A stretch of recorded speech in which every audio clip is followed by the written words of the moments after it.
everyone. I'm your host, comedian, magician, Danny Whitson. But it's all tricks aside, because tonight we're turning the paranormal into the normal. Join me as we explore the gray areas of reality.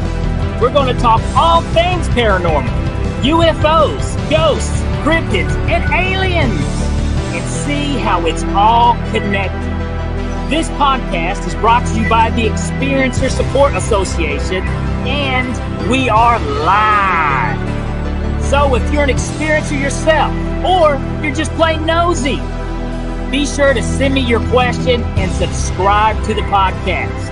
Now, get ready, because it's going to get deep. No, really, we're going to go way out there, because this is Beyond the Tinfoil Hat.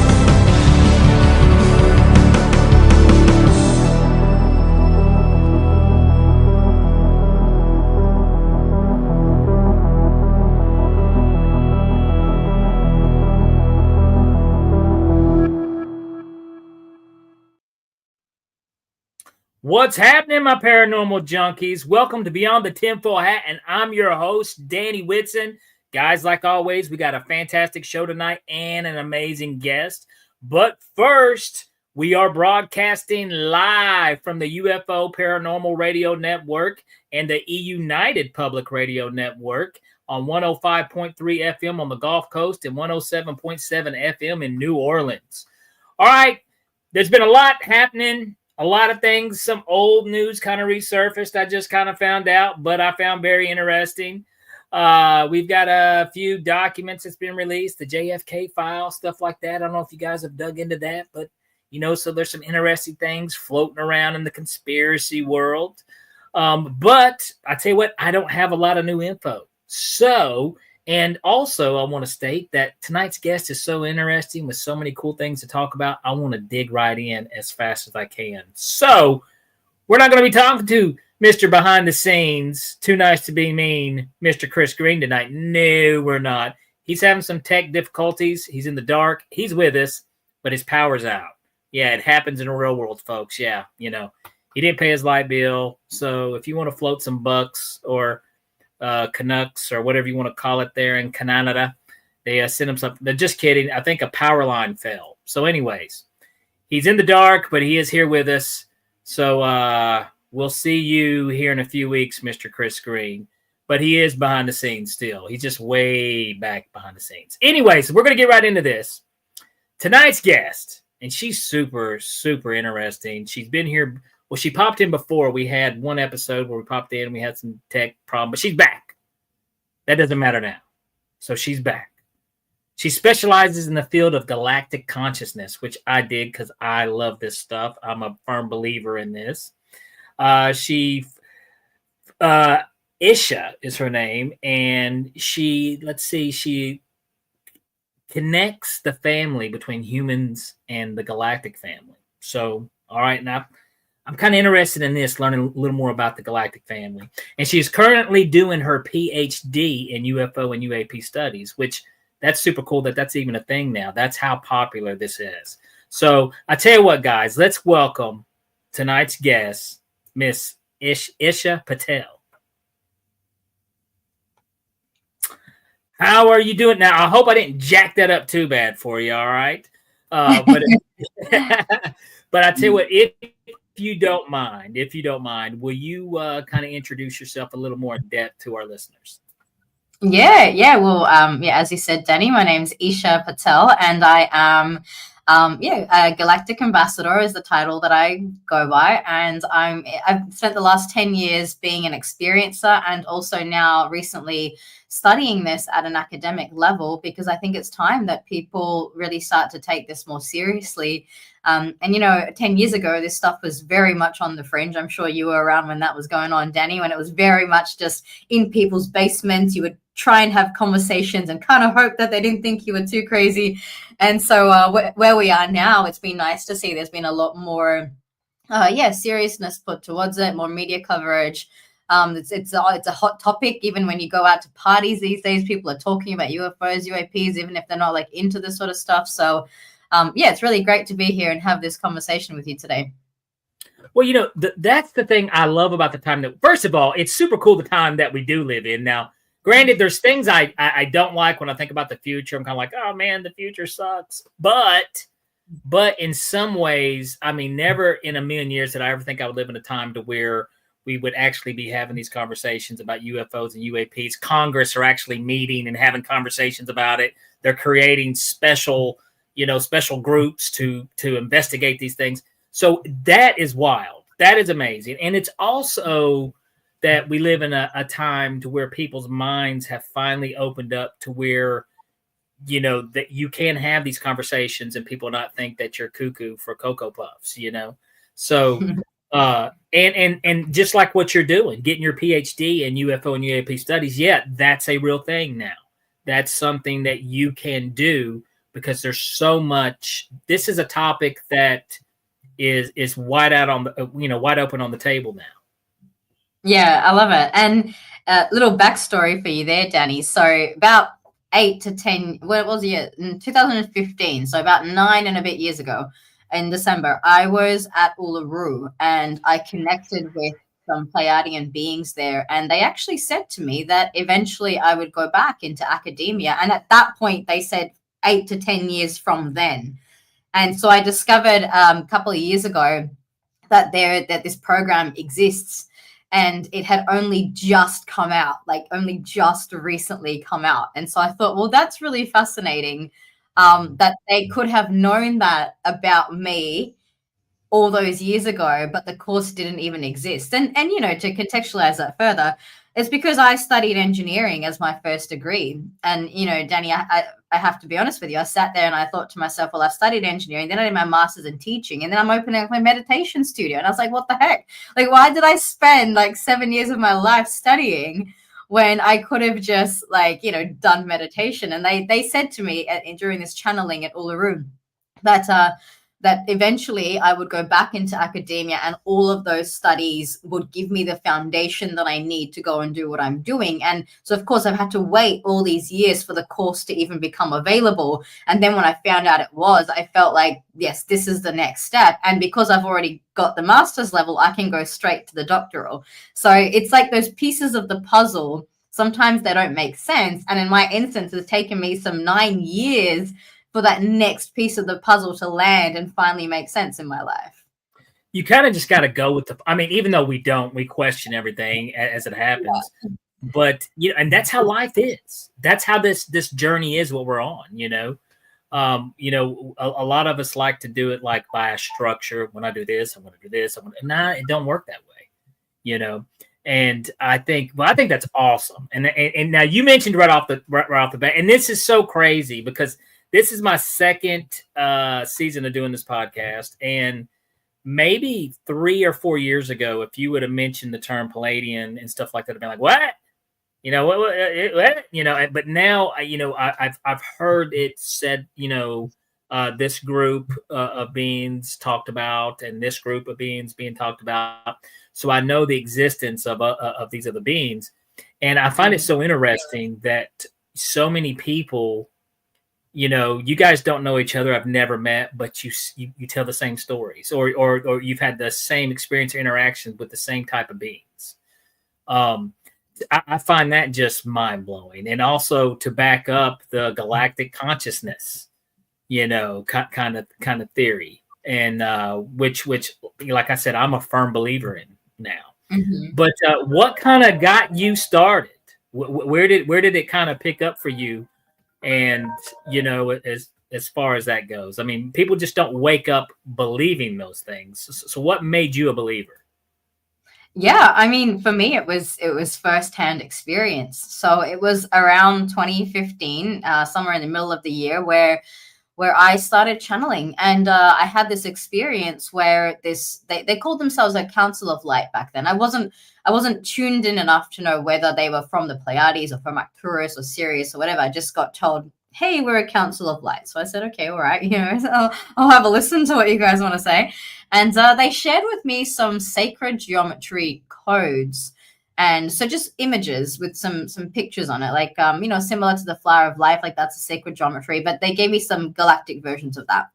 And so they told me to go and share them with people. And I said, well, this is crazy. I'm like, I've not had any experience teaching meditation. I've not done anything. I don't even know my Reiki, like nothing, you know? And so but I did. And that's the crazy part is I trusted the guidance and I decided to follow that. And so I had these codes and I put on this event. And I just invited a few people up from Facebook, you know, people that I knew. I said, hey, I've got this thing. And maybe we can do a meditation and we'll see what happens. And I, to be honest, you know, I didn't even know it was going to work. I was really prepared as a backup plan. Like if it doesn't work, I'll just send them off home and we'll have a nice cup of tea and no harm done sort of thing, you know. But yeah, it turns out that those codes were really powerful. And in the very first event that I facilitated, which I had no experience in facilitation, but 3 people in the room saw an Arcturian starship.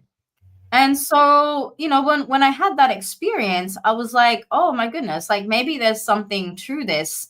And also, as you sort of alluded to before, is that confirmation. Like if I'm having an experience and I'm seeing this blue starship, and then someone else in the room is having an experience and they're seeing a blue starship, maybe we're not making this up here. Like, how can both of us see and experience the same thing in the meditation? And so that to me was a really big moment of validation. And that's when I kind of realized, I was like, oh my God, I think all this galactic stuff is real. But here's the kicker, Danny.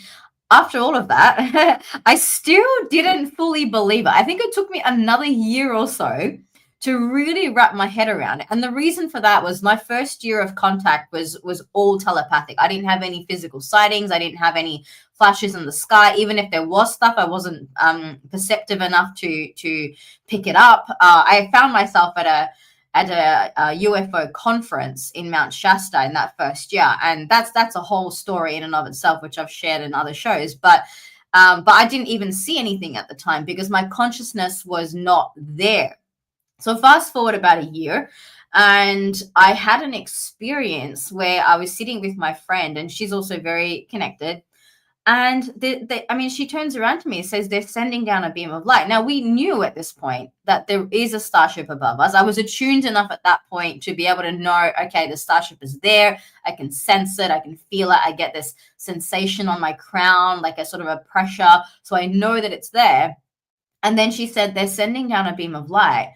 And I kid you not, they sent down this beam of light through the ceiling into the room, and both of us saw it. And so that was the turning point. And I remember being in complete shock after that. I was like, oh my God, what just happened? You know, and I sat there for another 2 hours, and she's like making me cups of tea and cooking me pumpkin soup because I'm just like in so much shock at that point, you know. But then at the end of that meeting, I stayed at her house till late, like it was evening by the time I left. And as I was going out to leave and go towards my car, we just saw above the roof of her house this starship that flashed 8 times, red and blue. And so that was it. That was the moment. I was like, oh my God, like all this crazy stuff is real. And yeah, from that moment, I never looked back. I made it my mission to teach people and show people that this is real, and also that it gets to be peaceful and benevolent and loving, because that's always been my experience with it. You know, okay, so I'm a firm believer that through consciousness, you know, loved ones who have passed, they're not gone. They're still able to communicate with you and connect with you. And I think there's this other consciousness type reality. I don't know where they go. I'm not that educated on the topic, but I just know they're not gone. And because I get communicated with on the same level, almost to what you were talking about with your experience. And I wonder how's that connected there with your Palladians and stuff like that? Because I think it all has to be connected somehow. There has to be, something going on the dimensional level, So what's your take on that? So the way that I've experienced it is that all different forms of consciousness exist. Galactic is one form, angelic is another form. So I connect with archangels and that sort of thing as well. Elementals, like sometimes if I'm walking around in a forest, I'll pick up on the presence of elemental beings, and deceased souls fit into just another bucket, same but different. So for me, actually, I do see a connection sometimes between it as well. Actually, one very tangible example I can give you is see, what happens is when the soul crosses to the other side, sometimes they come back and connect with you in more of a human form, and sometimes they connect through the higher soul aspects. And so on this particular day, there's a friend of mine who lives in Serbia, and his father passed away from COVID many years ago. And when I was over there, I actually got a sighting of a starship when we were all traveling together. This story has been published. It's been actually the photograph has been analyzed professionally by Dave Hodrian of the Birmingham UFO group. So there's been a whole analysis and everything done of this image. And so at the time, we were traveling to this monastery and got this photograph of this craft. And I tuned in. I said, no, I feel like it's connected with him. Fast forward later, a few months, maybe a year or more, and I sort of had this idea that what if I connect with this soul and see if I get a physical impression of that. And so this particular experience happened during a holiday when I was traveling in Tasmania, and I was staying at I think the suburb was Moona. It was a beautiful, quiet sort of suburb, and I was staying in an Airbnb. And then I was looking out the window and I connected. So two things happened. One was I was setting the intention to connect with UFOs and craft and get that connection. But then what also came into my awareness was this person's father. And so I connected in with his soul. And then I saw a flash of light and I thought, oh my God. And then I realized, I was like, when that happens, it's actually like the worlds merging together, because we have many soul aspects and we can express in many ways. Like right now we're human, which is great, but we also have galactic soul aspects. We can be in the ether, we can be floating around in formless forms. There's lots of different ways that we can express. And in that particular instance, I realized that I had connected with a galactic soul aspect of that being. And so it was coming through as a deceased soul, but also as a UFO. So it's, it's not as linear as people think it would be, because it's all just consciousness. It's very gray. It's almost like sometimes and tell me if I'm on the right path here, but it's almost sometimes like we try to blend in the rules of this reality into that, but it doesn't exist there. Exactly. Yeah. I mean, things are very, very malleable. I mean, one of the frameworks that I use to describe it is this idea of what we call fifth dimensional or 5D consciousness, right? A lot of people talk about this, very well known in spiritual communities and that. And it really, when you get to that fifth dimensional consciousness and any frequency above that, you enter into what I would call like the unified field. Some people refer to as maybe the quantum field or something similar. So there's a unified field of consciousness. Now, here in the 3D, we experience everything through our physical senses: touch, taste, sight, smell, hearing. Those are our 5 senses. And when you go into the 4th dimension, that's often referred to as the astral realm. So it's a dimension or a frame that's very close to where we are right now, except that time operates a little bit differently, and then you've got the 5th dimension and higher. And so one of the ways that we can understand not just how the dimensions work, but how we experience them is how we use the senses in each dimension. Now, one great example, Danny, is you're looking at your computer screen. I can see some things in the screen behind you. I've got a tree outside.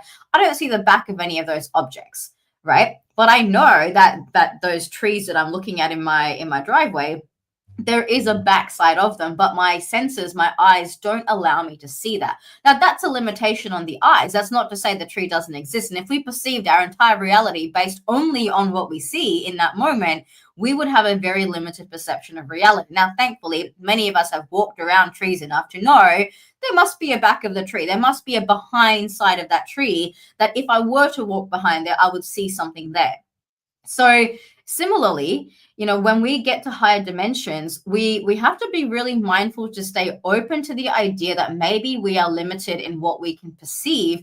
And at the same time, if we can take our ability to sense into a different level, maybe we can perceive more. And a really great example of that are things like remote viewing. So remote viewing, Danny, is basically taking your frequency up into a 4th dimensional or 5th dimensional consciousness, and then you look down into 3D, and suddenly you can see a house as a hologram. you can see through walls, you can see where lost keys are, you can find things through remote viewing, even though you can't physically use your eyes to get there. Why? Because you are taking your perception up into a higher dimension that allows you to then view down into the dimension that precedes that. And typically, in most dimensions, and as you go higher up, these boundaries do change. But for 3, 4, and 5D, we typically see one dimension lower than the one that we're in. So in the 3D, our sight is actually in 2D. And in 4D, you can now see in 3D holograms and so on. I've had people on here talk about remote viewing and some very interesting things. And then looking into the history where I believe the CIA did studies with remote viewers, which I still think they're using to this day, regardless to what they're saying, But remote viewing is something I find very interesting. And here's something else, and this is something that I have learned to do. And I tell people, no, I don't know how to remote view. I would like to learn. I think that would be something super cool to learn, to be able to do one day. But I have noticed just basically what you said just earlier, by opening these senses up, basically to sum it up, by paying attention, I have seen so many more things than what I ever would have if I wasn't paying attention. It's like I noticed these things, now that before, my head was crammed somewhere else and my mind was focused on this and the petty, stupid little problems in life that don't matter, And then whenever you open your mind and you start paying attention to some other things, you start seeing things and you're like, wait a minute, what is this? What's that flying in the sky? What's this going over here? What's happening? So you start seeing these things. So basically, as your doors and your windows are open, you're letting more in. And I think it's kind of as simple as that. Just pay attention and you will begin to see things. What you've just described is a concept that I've recently studied as part of my course that I'm doing. It's the idea of the filter theories of consciousness. And there are other theories as well. In fact, I recently wrote a paper for one of my courses that I just finished about multiple theories of consciousness and how they relate to the topic of intergalactic communications, which is my specific concentration in my field. And so the filter theory says that we actually live in a reality where everything is already there. There's just all the consciousness is there, but our brain only picks up on a limited amount of that. And so what we're really doing when we have these kinds of, multidimensional, paranormal sorts of experiences is we are just releasing those filters. And they talk about this idea that when you release those filters, you then can just access more of what's available, which was already there. It's just that, for practical purposes, we shut it out. Now, if you wanted to drive a car, you probably don't need to know what's happening in another galaxy. It's just not useful for you in that moment. So we filter it out, right? And so when we sit down and we meditate, or as you said, when we become present in the moment, that is one of the ways that they talk about as being able to dissolve or just reduce those barriers, those filters, so that more of that can be available to us. So it's a scientific concept. And see, that is so right. Yeah, that is so. I can't deny that because I've experienced this for myself.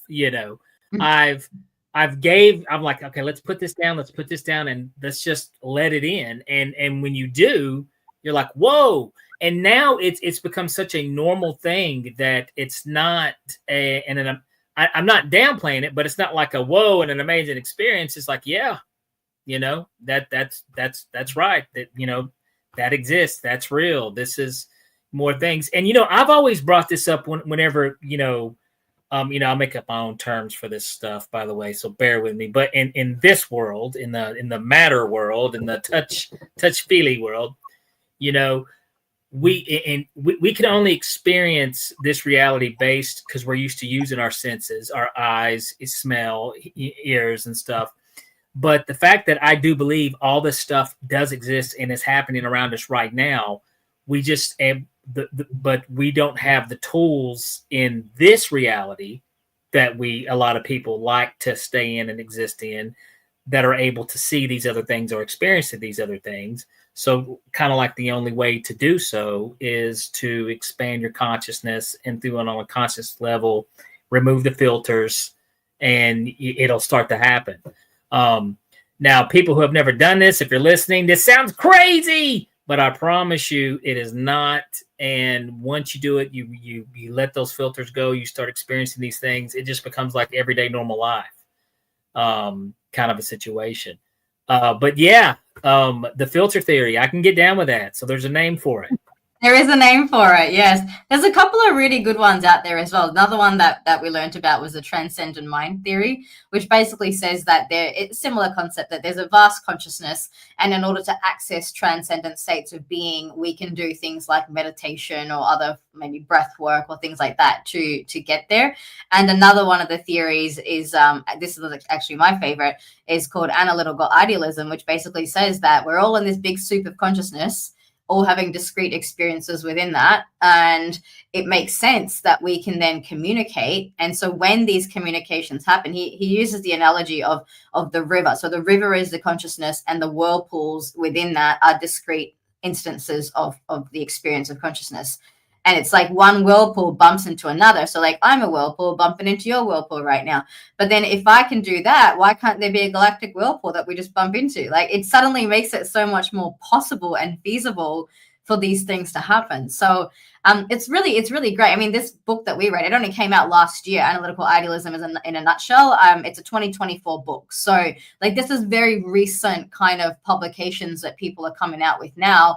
And it's fantastic to see that people are starting to consider that materialism, physicalism maybe doesn't have all the answers, you know, and even just like 50 years ago, they would have thought that in order for you to have an experience like a near-death experience or a transcendent experience, they assumed that it would mean that there was more activity happening in the brain, because they thought, well, if we're experiencing something amazing and phenomenal, that surely the brain would be lighting up and all this activity would be going on. They actually discovered more recently that it's the opposite. And when people have near-death experiences, or when people are having really transcendent out there experiences, there's less activity in the brain. So again, it lends itself to the idea of the filter theories, is actually all the activity quietens down. And so when there's next to no activity happening in the brain, now suddenly they're having this experience of going through the veil in a life review and meeting Jesus, and all these things are happening, but it's actually in the nothingness, which is what spiritual teachers have been saying since day one. You know, you go into the nothingness, you go into the stillness. Eckhart Tolle and Buddhism and so many other people, they talk about this idea of going into the nothingness, because that's where you experience everything. So I guess they were right. That is so cool. I would love to look into it. And that makes sense to me. You know, that makes total sense to me, because it seems like everything is happening outside in that experience anyways, you know. So, and do you know the name of that? Well, you said that was a book, or was that just a recent study that they found out about? It was just one of the many studies that I read about. I can't remember the exact name of it right now, but you can look up brain scans of people on psychedelics and people having NDEs, and you'll find some peer-reviewed papers around that, discussing that specific concept, that actually the brain activity reduces rather than increases. Awesome. Well, I tell you what, so far I have loved this, and this is a really great episode, guys. So if you're just jumping in, but we got to cut to this commercial break. We got to have a message here from our sponsors, but we'll be right back with Eesha Patel. Are you an experiencer of unknown phenomena? Do you consider yourself a paranormal journalist? Do you investigate strange sightings in the sky? Or do you study the expansion of the human mind? You are not alone.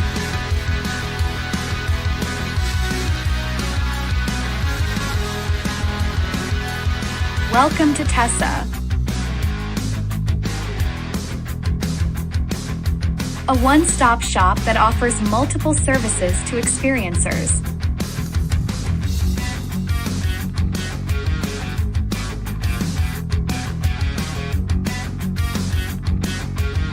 Place where we can work together. Place for us to learn.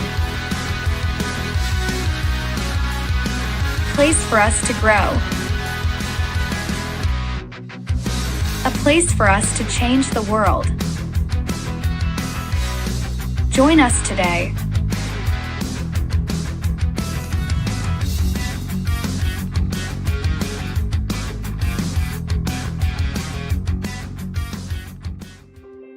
Have you ever wondered, or maybe just thought to yourself, if there were others just like you?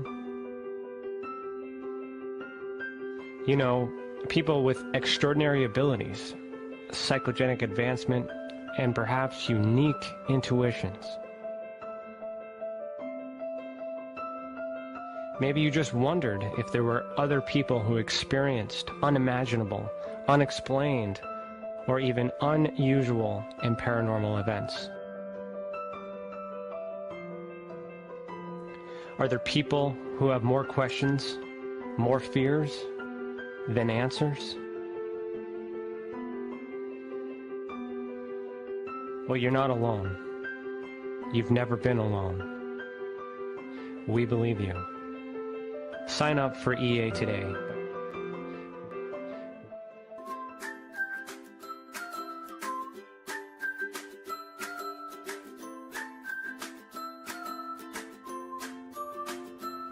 It's not the strongest species, nor the most intelligent that survive, but the ones that are most adaptive to change. Join us for Beyond the Tinfoil Hat, live on YouTube, Facebook, and wherever you get your podcasts.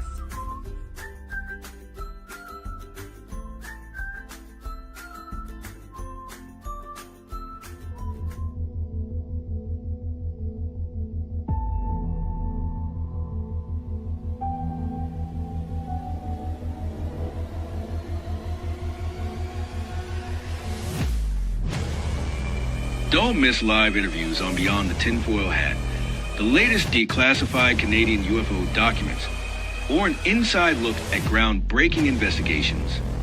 Subscribe on YouTube today for free. If you want to really find out about Ryan, ask him about all his work and UFOs in Ontario. Ryan is one of Canada's leading new UFO investigators. He conducts and oversees UFO investigations on a constant basis. He's compiled a tremendous amount of data regarding UFOs in Canada. I have used his research extensively. He's much more than a one-dimensional character. He's an authority on UFOs and investigating them, Meg. Wow! Really goes over how UFO investigations are done and what are some of the mistakes that people make when they submit evidence. For starters, don't edit your videos or photos before you send them. He would come out with an annual report on not only the number of sightings, but how many were unexplained, unknown, or just, nothing could be said.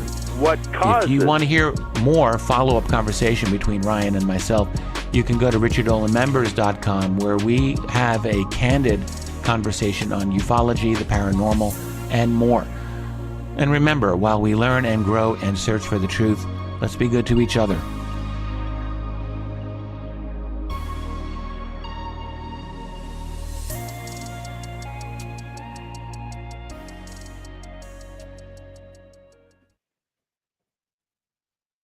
All right, we are back. And if you guys are just now joining us, we have been talking to, I guess, what was it, the intergalactic ambassador? Is that what you do, Eesha?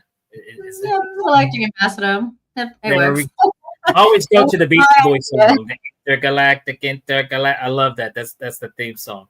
So, but anyways, if you're just now joining us, she has shared some very interesting information. And if you're just now joining us, you need to listen to this later and start from the beginning because you missed some good stuff. But anyways, I do want to mention this because this is something I was thinking about too. Like at the level that you're at with this, okay, I'm sure you've been told some very interesting things. So like I've heard the Palladians where they give advice or this or that. So and as we were kind of talking earlier, we live in some interesting times, okay. And I think we're getting ready to see a big major shift in how things work down here with us, with everything with AI and a lot of things changing everything. Has any of these other interdimensional beings that maybe that you have, communicated with, gave you any tips, pointers, anything that might be coming down the pipeline for us? Yeah, so I mean, most of my work revolves around helping people connect with the beings themselves. So, even in a lot of my interviews and stuff, I don't do as much channeling or anything like that. I know a lot of other speakers will do that. Because for me, it's really, and this comes down to the role that each person is playing right now. We're all part of this bigger picture, right? So what I'm here to do is I'm here to help humans make contact with the beings themselves and to then get their own information, their own guidance, their own advice, which anyone can do. And so really it's about demystifying that process and just sharing, really simple, practical tools with people that they can get involved in themselves. And and people are watching this might be thinking, well, like why would I want to connect with the beings? Why would I want to spend time to do that? But we are on this brink of disclosure. And, when we talk about contact isn't so much in the hands of the government as it is about the individual choosing for themselves to go out, look at the night skies and make contact. That's my podcast, First Contact. The entire philosophy behind it is you can make first contact, and every single person can choose of their own accord to make contact. So as far as the information goes, one big thing that we do talk about often is this 2027 vision. And, I know other channelers are talking about it. I've had people say that to me as well. And where that number comes from, 2027, it's not a prediction. Some people are treating it like it's a prediction. It's a vision that we are working towards actively, consciously, by choosing every day to lift our vibration, experience that higher level consciousness, and open our hearts enough to receive those forms of contact. And that number has changed in the last few years. I mean, everyone knows about 2012. There was a big, prophecy for 2012. It then moved to 2020. We all know what happened then. And so actually at the start of 2020, there was quite a big shift in the timelines. And a little bit of my work is with the Order of Melchizedek, the Great Brotherhood of White Light. And they were sharing with me about how the timelines are changing. And as a result of that, that disclosure is being accelerated. We saw that happen because then a few months later, Ross Coulthart released his documentary, and a bunch of other exciting things happened, all in the span of about 6 to 12 months apart. So that's pretty wild. And so the big message that I still keep getting from them is let's actively work towards this. Let's move towards this 2027 vision, because there's only so far that we can keep pushing and delaying and delaying. I mean, it is going to happen anyway. There is a fail-safe ascension, and we know that. But what are we doing about that? What can we do to lift ourselves into that higher vibration so that we can become a part of that flow of I would call it like a flow of divine unfolding, like source energy, divine flow unfolding through us to bring us back into unity with our galactic family. That's the vision we're working up towards for 2027. Okay, that's interesting. So, and you think that 2027 is going to be such a because like the 2012, I remember that, and then but 2020 unfortunately was kind of a bummer year. Everyone can agree on that, but 2027 is going to be more. You're saying more of a positive thing, correct? Well, again, as I said, it's not a prediction. It's a here's what we can do to work towards that. I do see the hope in that, and I do see the possibility in that, and I do see a really strong chance. All timelines can shift and change, and at the same time, I actually find it much more empowering to know that I can do something about it. Because, there's a lot of people out there that go, well, I'm just going to wait till the government does something, or I'm going to wait for there to be some big magical ascension shift. And I say, well, that's great, but like, the consciousness is like this big collective soup of all of our energies that we're putting out into the field every day. And so we can look within and we can say, well, what am I putting into that field? Am I opening my heart? Am I navigating life with kindness? Am I working on myself to become a good person? Am I making time in my day to prioritize things outside of my immediate reality? Or am I just, stuck in my little bubble and going to work, and I have no clue what's happening outside of me, and maybe I'm angry at people, and look, everyone is at wherever they're at. This is no judgment. It's just, are we reflecting and are we working on that? Because if each person works on it, even just 5-10%, we're already 10% ahead of where we were before. So it really, it's almost a hopeful message that we get to influence this as well. Well, that's great, Eesha, that you are so positive. I mean, no, seriously, I can feel see, I'm a little cynical. I'm a comic, so I do look at all I do have that in me. I'm like, oh, people suck. But, and unfortunately, most people are in their own daily BS lives, and they don't pay attention, to some of these things that you're mentioning. But yeah, 5% people, hey, that's 5% people more that weren't before. Which I think that would be a fantastic thing, and let's cross our fingers and hope that happens. But you look at, you mentioned the government,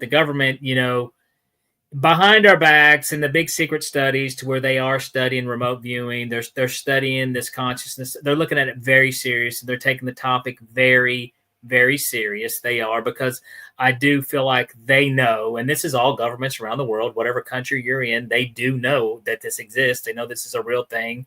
The proof is there. It's been proven that remote viewing, these things are real.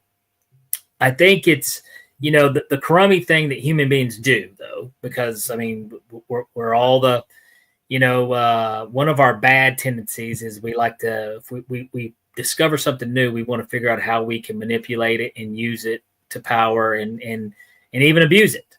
And I think that's, kind of like what a lot of governments are doing right now with kind of like what you do. Unfortunately, they're trying to figure out ways to where they can use it to their advantage and keep it kind of as secret as possible.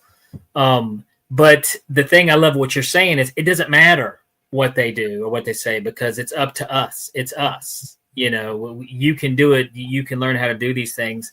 Do you teach? You teach classes? Is it kind of like an online course thing that you do to help teach people how to do this? Yeah. So there's a very specific meditation practice called the inner heart meditation. That, combined with learning how to activate my Merkaba light body, they were the two most pivotal pieces that helped me get there.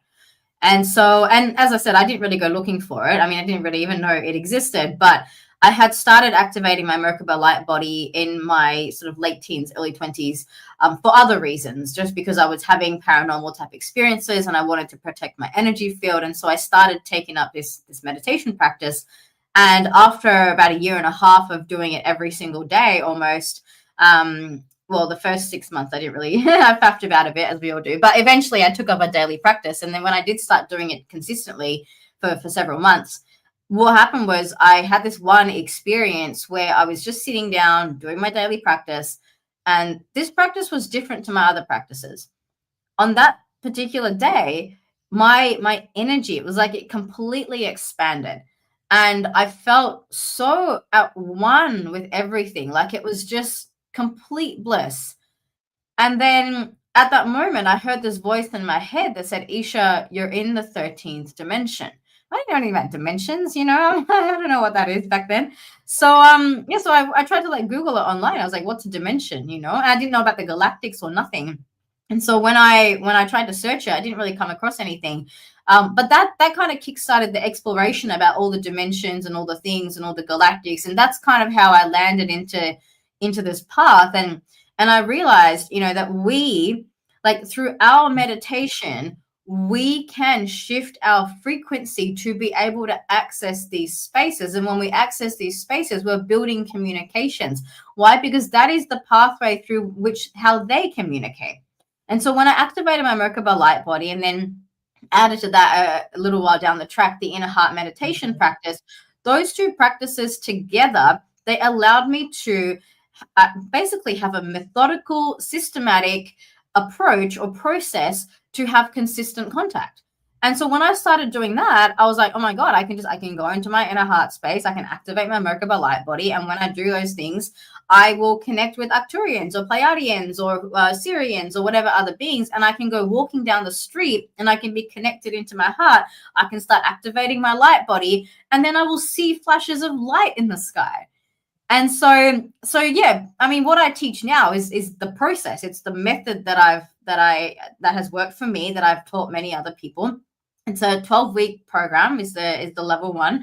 And I mean, so many of my students, by the time we get to week 10, which is connecting with your galactic team, they start posting in our group, oh my God, I connected with my Arcturian and open, and I've connected with these other beings. And so, like, imagine, if like the majority of people in about 12 weeks time could start making contact. Like, that is how simple it is. I mean, that probably takes me longer to learn Spanish. So, I mean, so yeah, it's a process. To give a very long-winded answer to your question, I teach a very specific process that helps people to connect. Hey, I love it. I think it's awesome. And I think it's a lot simpler than what people realize. Let's see, we've got a question here from Sparky's Paranormal and Outdoors. It sounds pretty cool, Sparky. It sounds like a cool place to go camping. I agree with you. Open yourself to the other dimensions, but the entities are in question.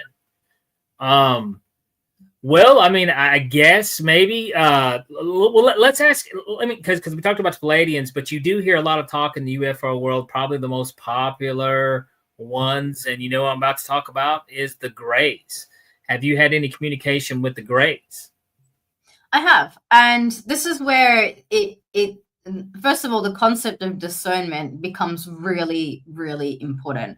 And this is something I teach in my course as well. Anything and everything exists out there. You need to have your wits about you. You need to be able to discern the frequency, to be able to feel that is this being coming from a benevolent place? Do they have my best interest at heart? I'm also very mindful, though, to not lump beings like as a race into a specific category. And the reason why I say that is some Greys are just like us on the journey of evolution. I don't want to say they're bad. I'm just going to say that they are evolving and they are at a different level of consciousness where they are harming and they are doing those things, but not all of them. And so the group that I met many years ago, it was actually 1,000 of them came pouring through my inner heart space on a starship.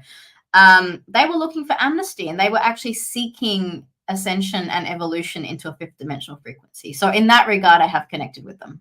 I've heard this, and tell me if this is something that you agree with. I heard that Greys, they lack the ability to have empathy the way we do, and there's something that they actually want. They're wanting these things, and that's why some of the abductions and stuff that are taking place, that they're trying to figure out what in their DNA can we have. That, I mean, I don't know how far that goes, but have you heard any of this? I have come across it. I mean, I'm familiar a little bit with the hybrid programs and things like that, hybridization and the intermingling of DNA, human DNA with the Greys, because the story goes, and again, I don't have a lot to do with the Greys because my lineage is more Arcturian, Pleiadian, Ashtar Command is more who I connect with. But I do know of the fact that they somewhere along the way decided that they wanted to not experience emotions because they thought it was inefficient, or for whatever reason they decided they wanted to get rid of it. So they essentially eradicated it, and then decided, oh my God, that was a really big mistake. And so now they're trying to like rewire that. And, like a lot of beings are in their own journey of evolution. I don't think the methods that they're using are necessarily ones that I would condone. I mean, even if a race has done that and they have taken out those organic components of life from their DNA, like emotions and things like that, there are better ways that you can bring that back. And again, it's this idea of materialism versus consciousness, right? They're trying to take a very physical approach to heal something in themselves, and they're not realizing that actually through their spiritual connection, they could simply achieve that without harming, abducting, without doing any of those things. And so for that reason, I would say that they're also just evolving like us. They're figuring things out, they're learning and they're growing. And I don't necessarily agree with their methods, because at the end of the day, some of these beings are causing harm, and that's their learning. That's something that they're going to have to evolve past. Now, do like some of the other beings, like the Pleiadians and some of the others that you mentioned, are they aware of each other? Oh yeah, absolutely. I mean, yeah, like once you're in that space, there's quite a high degree of awareness, like between and among races. So yeah, of course they know who each other are. There are various councils where different beings from different races will mingle with each other as well. So yeah, and I think again that's just part of like when you get reunited with the galactics, you have that awakened consciousness around who else is with you in that space. Very similar to Danny, like here on Earth, everybody knows that the Russians exist and the Chinese exist, and I mean Australia. So I know that the people in the United States exist, and we know there's an Antarctica, and so we have a level of awareness. Even if I haven't been to say Antarctica, I know that it's there. And, you know, there's a level of knowledge around that. So similar to that, they have a level of knowledge around the other races that exist near them. Okay, cool. So, well, we don't have any humans on the council, though, right? It's just, you know, not yet, correct? Or... Well, I mean, that's again, it's a matter of perspective. Like I have been privy to certain council meetings and discussions that have been had. And that's because I have a soul aspect who is quite closely connected in there. So, I mean, this comes down to, you know, when we go through a process of awakening, we start to remember more of our own soul aspects as well. And so much of my earlier channelings and connections happened because it was simply my own soul aspects coming to. I wasn't really connecting to anything outside of myself. I was simply expanding my knowledge of who I am. And how do we do that? Well, step one is you connect to your higher self. And the best analogy I can use here, Danny, is this analogy of the palm and the fingers, right? So imagine that Eesha here is this little thumb, right? And then her soul aspect, Lily, which is in the 5th dimensional frequency, is this finger. I've got a 9th dimensional angelic soul aspect. I've got an Arcturian soul aspect, and so on and so forth. So these are all just aspects of the same soul. Now, the soul is, say, the whole hand. And so what we do is we expand from this little thumb, that's Eesha. And then when I connect through my higher self, which is one of the safest ways to build the connection to the multidimensional realms, I connect into my own higher self. And now suddenly I'm experiencing myself connected to the whole palm. And from the palm of my hand, I can now go, oh, wow, there's other things connected to that too. And so what we're doing is we're expanding from this little tip of the thumb. And most people just focus on this little tip. They think that the thumb is the whole them. They think that one leaf on the tree is the whole tree. But when the leaf expands its consciousness and realizes it's connected to a branch and a trunk and roots, now suddenly you have more awareness. So it's kind of like that, where we're just expanding and remembering more of who we are. And then through those connections, we will have like various like relationships with the beings. Like, so some of my soul aspects do connect with the councils. And so that's how I'm able to access some of that information. See, that is super cool. And I think that was a fantastic example that you used there with the hand. I think that's, you know, let's see, you know, for dummies like me, it made a lot of sense. Now, if someone, okay, for the listeners and the viewers, people who want to learn more about this course, because I remember you did say it's a 12-week course. Is that what it is? And usually by week 10, I mean, you know, things are really moving for folks. But for people listening and watching this episode, you know, how do they get in contact with you about possibly maybe wanting to do your course? And tell us a little bit more what, you know, how that works. Yeah, absolutely. So we have the 12-week course. It's an online course on demand. You go and watch the modules, and we have a very supportive community where I jump in and I answer questions every week.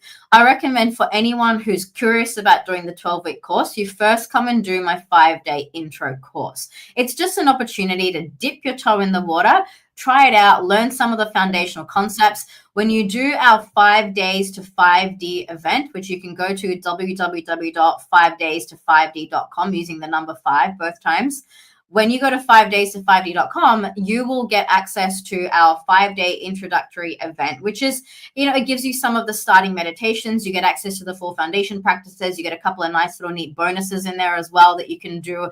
And so that gives you a starting point. And if you love it, which a lot of people do, then you come from there and you come and join our 12-week program, which we have multiple intakes running throughout the year. So I'd recommend come and do the 5-day taster, check it out. And if it's your vibe and we all get along and you're loving it, come and jump on board for the bigger program. I think that is awesome. So, I mean, it's like you almost give baby steps to people coming into this. That way they first to get their toes wet, then they get their feet wet, and then they can go, swimming. So I think that's awesome. Well, this has been a very fun conversation. It's been a very interesting conversation. We have to have you back on the podcast to talk more, because it seems like, there's plenty more to talk about. And, and I can't wait to learn whenever you haven't got the PhD yet, but you're working on it, correct? I've only just started, actually. So I finished my very first course. And I'm actually taking this quarter off because I'm getting married next month. So wow. Well, congratulations. Thank you. So that's very exciting in my world. And then I'll pick back up again in the following quarter. And it's going to take quite a few years for me to do the whole thing. So I'm pretty fresh into it, but still learning new things every day. And it's fantastic. Well, I tell you what, Eesha, we have to have you back on the podcast. And I want to say thank you so much for coming on Beyond the Tinfoil Hat. You have been an amazing guest. Thank you, Danny. I'd love to come back. All right, guys. That was fun and that was interesting. I hope you guys enjoyed that with Eesha Patel. If you guys are interested, please check out her course. This is something that, I would recommend doing. It really will change the way you view things. And that's just on the little teeny weeny little level that I do this. I keep my eyes and ears open and you experience things. And guys, you've heard me say this thousands of times. Well, probably not thousands, but hundreds of times. That's all it really takes. But if you want to take it to the next level, you don't want to get rushed in, please check out Eesha Patel and what she does. Guys, if you have not done so, please head over to Patreon at Heed the World and show us a little love with a little donation. That'll get you access to some very interesting articles at experiencersupport.org by our very own Ryan Stacy. Some investigations and articles and stuff that he has worked on. Very interesting stuff if it's stuff you'd like to follow. And if you have not done so, be sure to like and subscribe. Smash the like button on the podcast. Share it with your friends. Share it with your auntie. Share it with your granny. Share it with your peoples. Let them know about this podcast. Tell your friends. That definitely helps. We're everywhere. We're streaming on Spotify, Apple, YouTube, wherever it is you listen to podcasts. Be sure to check us out. Guys, and like always, we are streaming live from the E-United Public Radio Network and the UFO Paranormal Radio Network on 105.3 FM on the Gulf Coast and 107.7 FM in New Orleans. Guys, show me some love too. Head over to Super Magic Boy on Instagram. Give me a follow. I'll post where my shows are going to be, and I love to talk paranormal with folks. So anytime you'd like to reach out, hit me up on Instagram at Super Magic Boy and Danny Whitson, Magic and Comedy on Facebook. I will see you guys next Tuesday, 7 p.m. streaming. I'm out. All right, that does it for this episode of Beyond the Tinfoil Hat. A big shout out for tonight's awesome guest, and a bigger shout out for everyone who tuned in. And if you haven't done so yet, be sure to subscribe to us on YouTube or wherever it is you listen to your podcasts. And like always, be sure to stay curious, heed the world, and keep the paranormal normal.